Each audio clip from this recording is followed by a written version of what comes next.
है कि सोमवार की अगर प्रदोष पड़ती है, बहुत ध्यान से सुनना महाराज, सोमवार की प्रदोष पड़ती है तो शंकर भगवान कैलाश पर निवास करते हैं।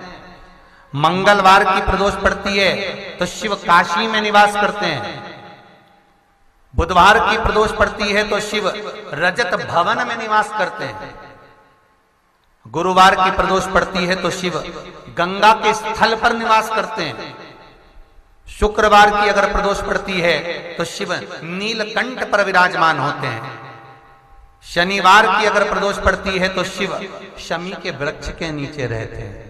और रविवार की जब प्रदोष पड़ती है तो शिव बेलपत्र के पेड़ के नीचे निवास करते हैं। महाराज ये एकादशी शंकर से कह रही है कि आपका स्थान ये नहीं कि आप कैलाश पर मिले, उस बार को, उस तिथि के दिन, उस अनुकूल।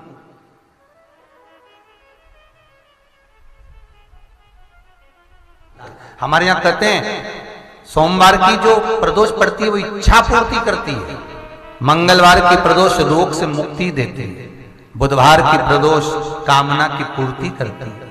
गुरुवार की प्रदोष शत्रुओं का नाश करती है। शुक्रवार की प्रदोष सुख और शांति देती है। शनिवार की प्रदोष संतान का सुख देती है। और रविवार की प्रदोष जो काम दुनिया में कोई नहीं कर सकता वो अचूक फल की प्राप्ति रविवार की प्रदोष करा देती है। महाराज ऐसी प्रदोषों का नियम वर्णन किया चाहिए। भगवान कहते ठीक है तू थोड़ी देर खड़ी हो।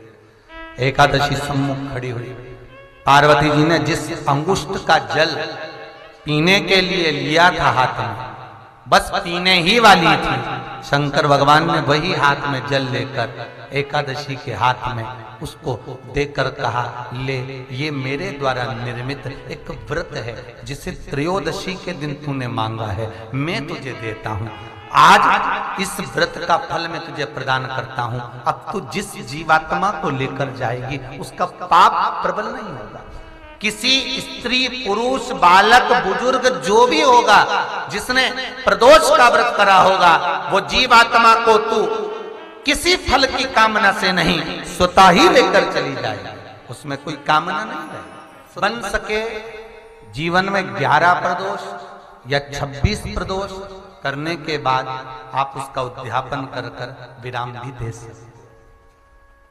पर जीवन में एक बार प्रदोष का व्रत मौका मिले, जिस कामना से जिस दिन का भाव आपके मन में आए कि मुझे रोग से मुक्ति पाना है तो ये प्रदोष मुझे करना है, मैं रोग मुक्ति के लिए, हम जो भी आपके मन में आ रहा है, संतान प्राप्ति के लिए शनिचरी प्रदोष, आप उसका स्मरण करें।